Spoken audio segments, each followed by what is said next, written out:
জল থেকে উঠিয়ে এলাকে যখন কোলে নিয়ে দুজন কাছাকাছি আসতে যায়, তখন সেটা আড়াল থেকে দেখে মৈনাক বলতে লাগলো, "এত দূর তোমাদের সম্পর্ক? দাঁড়াও এবার আমি কি করি?" হ্যাঁ বন্ধুরা, এমনটা হতে চলেছে আজকের পর্বে। বিস্তারিত জানতে ভিডিওটিতে লাইক দিয়ে চ্যানেলটিকে সাবস্ক্রাইব করে পুরো ভিডিওটি তোমরা দেখতে থাকো। গল্পের শুরুতেই আমরা দেখতে পারবো এলার বোনের মনে পড়ে যায় এলার কথাটা, যে মানুষটা যদি অ্যাক্সিডেন্ট হয়ে থাকে তাহলে এত তাড়াতাড়ি কিভাবে রিকভার করলো। এদিকে এলার মা বলতে লাগলো, "বাবা মিষ্টিটা খেয়ে নাও।" তখনই এলার বোনের প্রচন্ড রাগ উঠে যায় আর বলতে লাগলো, "আপনি এত তাড়াতাড়ি সুস্থ হয়ে গেছেন?" এদিকে এলার মামি বলতে লাগলো, "দিদি এদিকে এসো তো।" তারপর বলতে লাগলো, "এই ছেলেটার জন্য কিন্তু ঐশী কিন্তু ও লগ্নভ্রষ্টা হতে যাচ্ছিল। আর তুমি ওই ছেলেটাকে মিষ্টি খাওয়াচ্ছ?" তখন এলার মা বলতে লাগলো, "এটা একটা দুর্ঘটনা মাত্র। ছেলেটার তো কোনো দোষ নেই। আর ছেলেটা তো এমনিতে অনেকটা ভালো, অনেকটা ভালো। তাহলে কেন এমনটা করছিস? আর ও তো জামাইয়ের বন্ধু।" এরপরে এলার মা বলতে লাগলো, "বাবা, বাবা তুমি মিষ্টিটা খেয়ে নাও।" তখন আ মৈনাক মিষ্টিটা মুখে দিয়ে এলার মায়ের দিকে তাকিয়ে বলতে লাগলো, "আপনি জামাই আদর করুন ভালো করে। কারণ আমি তো আপনার মেয়ের হবু জামাই। সেজন্য জামাই আদরটা ভালো করে করুন।" এরপরে মৈনাক ভাবতে থাকে এলার মায়ের সাথে সে কি করেছিল। বাড়ির দলিলটা এনে এলার মায়ের হাতে দিয়ে বলতে লাগলো, "আপনি নিশ্চয়ই বাড়ির দলিলটা বন্ধক দিয়ে টাকা চাইতে গিয়েছিলেন?" তখন এলার মা সত্যিটা স্বীকার করে বলতে লাগলো, "অত টাকার দরকার আমি কি করব? আমি আমার ভাইয়ের বউ, এমনকি ভাইকেও কথাটা জানাইনি।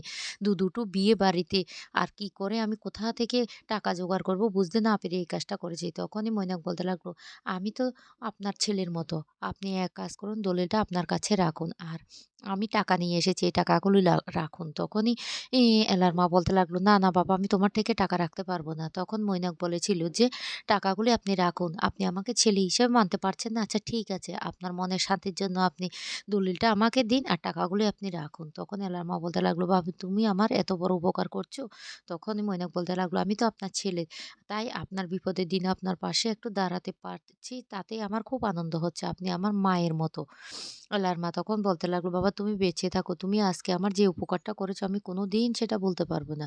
গোরা তখন টাকাটা দিয়ে এলার মায়ের থেকে দলিলটা নিয়ে নেয়। আর সেই কথাটা ভাবতে থাকে আর বলতে লাগলো, "আপনি নিজেও জানেন না আপনার দলিলটা এখনো আমার কাছে। এই বাড়িটা আমার হবে। আর আপনার মেয়েকেই আমি বিয়ে করব।" গোরা তো বলেই দিয়েছে ৬ মাস পরে ডিভোর্স দিয়ে দেবে। তাই আমার প্রাণপ্রিয় পাখিকে তো আমি বিয়ে করব। আপনি সেটা এখনো আন্দাজ করতে পারছেন না। তাই এক কাজ করুন, জামাই আদর এখন থেকে শুরু করুন। এই কথাগুলি ভাবতে থাকে আর ময়না খুব খুশি হতে থাকে। এদিকে এলার মা তো সেই বিষয়টা বুঝতে পারেনি। এলার মা ভাবছে ময়না খুব ভালো ছেলে। অন্যদিকে দেখা যায় গোরা স্নান করতে গিয়ে সেখানে যে কারেন্ট চলে গেছে। আর সেখানে কোনো জলের ব্যবস্থা নেই। এইদিকে সেখানে এলা এসে ঢুকে পড়ে। আর দিকুই বলতে লাগলো, "এ মা ছি, ছি, ছি! আপনি এভাবে দাঁড়িয়ে আছেন কেন? আপনি কেন স্নানটা করছেন না?" তখন বলতে লাগলো, জল আসছে না তো।" এলা তখন বলতে লাগলো, "নিশ্চয় কারেন্ট চলে গিয়েছে। এখন কি হবে?" তখন এই কথা শুনে গোরা বলতে লাগলো, তাহলে আমি এবার কি করব? ছি, ছি, ছি, ছি! আপনি কি এভাবে সাবান মেখে থাকবেন?" তখন বলতে লাগলো, "তা আমি কি করব? আপনাদের বাড়িতে কোনো ব্যবস্থা নেই।" তখন এলা বলতে লাগলো, "হ্যাঁ, আমাদের বাড়িতে তো কোনো ব্যবস্থা নেই। এই এখন যেহেতু লোডশেডিং হয়ে গেছে, জলও আর আসবে না। তাহলে এবার আপনি কি করবেন?" তখন এই কথা বলার সাথে, সাথে গোরা প্রচন্ড রেগে যায় এলার উপরে। আর বলতে লাগলো, "আপনি আমার উপর ভালো মানসিকতা দেখাচ্ছেন তো? এবার আমিও আপনার সাথে ভালো মানসিকতা দেখিয়ে তারপর দেখুন না সমস্ত প্রমাণ জোগাড় করে আমি কিভাবে দাদুর সামনে আপনার মুখোশটা খুলে দিই।" এদিকে এলা বলতে লাগলো, "আপনার লজ্জা করছে না? আপনি এভাবে তাওয়াল পরে দাঁড়িয়ে আছেন?" তখন গোরাও এলাকে বিভিন্ন ধরনের কথা শোনাতে থাকে। গোরা কেন হুট করে এইভাবে দাঁড়িয়ে আছে। এই কথাটা বললে এলা তখন বলতে লাগলো, "ঠিক আছে, ঠিক আছে। আমি তাহলে চলে যাচ্ছি। আপনি কিভাবে স্নান করবেন সেটা আপনারই ব্যাপার।" এদিকে পুরোহিত মশাই তাড়া দিতে থাকে, বলতে লাগলো, "আর কতক্ষণ?" এলার মা তখন বলতে লাগলো, "পুরোহিত মশাই আর কিছুক্ষণ, আর কিছুক্ষণের মধ্যে চলে আসবে। আমাদের বড় মেয়ের জামাই তো স্নান করতে ঢুকেছে। এই তো এক্ষুনি চলে আসবে।" অন্যদিকে ঐশী চা নিয়ে এসে কৃষের হাতে দিয়ে বলতে লাগলো, "কৃষ, আমি তোমার জন্য নিজ হাতে চাটা বানিয়ে নিয়ে এসেছি। তুমি আমাদের বাড়িতে এসে অনেক কিছু ফেস করছো। যেমন আজকে পুজোর জন্য তুমি উপোসটা পর্যন্ত করেছো। দাঁড়াও আমি তোমার জন্য মিষ্টি নিয়ে আসছি। মিষ্টি খেলে কিচ্ছু হবে না।" এদিকে মৈনাক সবটা দেখতে থাকে আর বলতে লাগলো, "বাহ! এবারে মেয়েরা তো দেখতে পাচ্ছি ছেলেদের পিছনে, পিছনে ঘুরে বেড়াচ্ছে। সেটা তো হতে পারে না।" এরপরে মিষ্টি আনতে যখন যেতে লাগলো তখন ঐশীকে বলতে লাগলো, "ঐশী আমি তোমাকে ভালোবাসি।" ঐশী তখন বলতে লাগলো, "তুমি এমন ছেলে যে মায়ের এক কথা বিয়েটা ক্যানসেল করে দিয়েছে।" তখন মৈনাক মিথ্যা কথা বলে বলতে লাগলো, "আমি জ্ঞান হারিয়ে ফেলেছিলাম। আর জ্ঞান ফিরে দেখি বিয়েটা হয়ে গেছে। তখন আর মেনে নেওয়া ছাড়া তো কিছুই ছিল না।" তখনই ঐশী বলতে লাগলো লাগলো, "আমি রায়বাড়ির বউ হওয়ার কথা ছিল, হয়ে গেছি সেনবাড়ির বউ। আমার ভাগ্যে যেটা আছে না সেটা হয়ে গেছে।" তখন মৈনাক বলতে লাগলো, ভাগ্যের কথা বাদ দাও। একটা পদবি বদল হয়ে গেলে কি সবকিছু হয়ে যায়?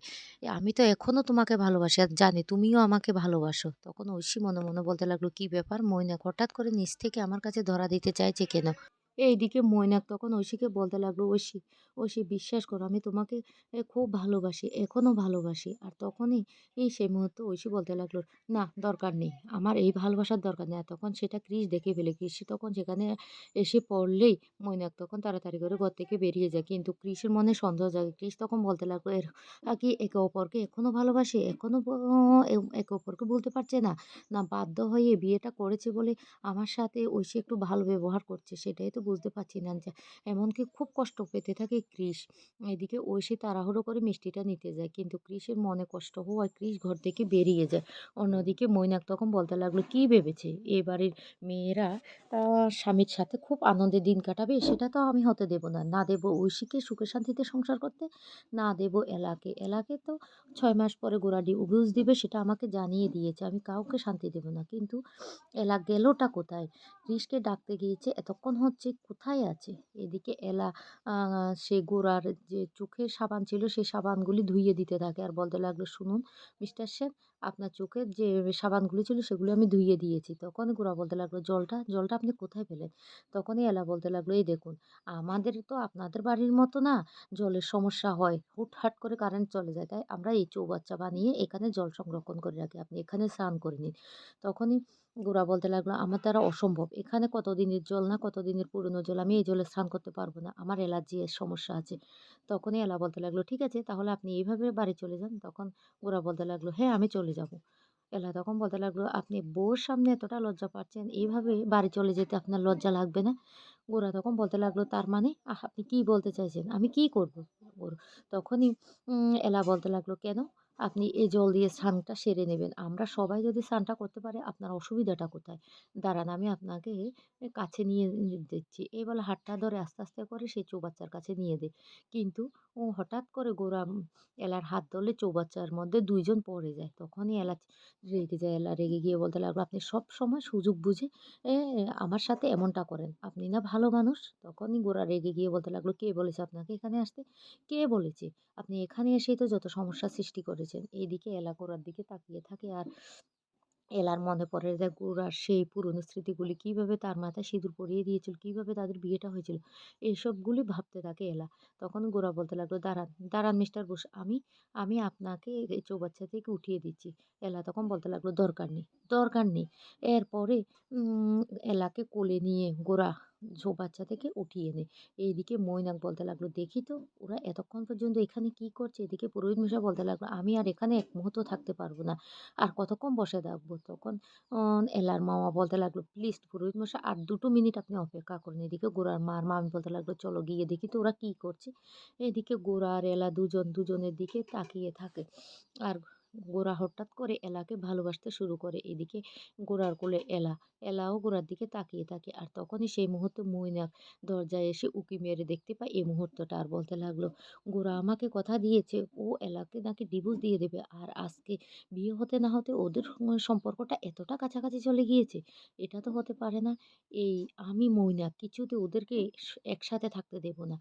আমি এবার কি করি দেখো। ওদের দুজনকে তো আমি আলাদা করে ছাড়বো।" তো বন্ধুরা কেমন লাগলো আজকের পর্বটি অবশ্যই কমেন্ট করে জানাবে।